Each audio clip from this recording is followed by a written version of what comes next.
vull parlar una petita introducció del que és l'islam,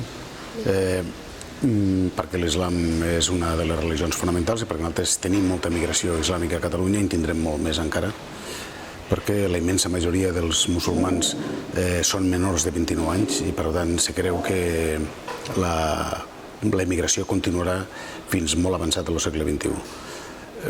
Aquesta és una qüestió, per tant, hem de conviure en ells, hem de saber que ells el que pensen i després l'altra qüestió és reafirmar que l'islam i la democràcia són compatibles. La qüestió és, bé, l'islam ha d'evolucionar i nosaltres hem d'ajudar que l'islam evolucioni en l'exemple, no en les intervencions militars, que això l'únic que fan és reforçar encara més les conviccions ancestrals dels pobles i per tant no hi ha possibilitat de diàleg.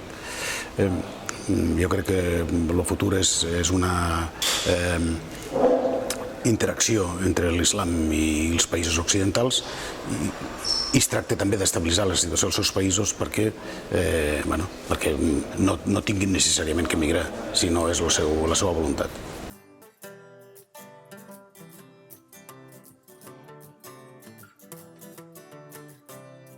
El jihadisme i l'islam no són compatibles, però tampoc són incompatibles.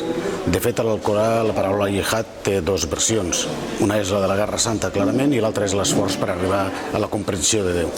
Per tant, és a dir, segons quin sector de l'islam estem parlant, accepten més una versió que l'altra.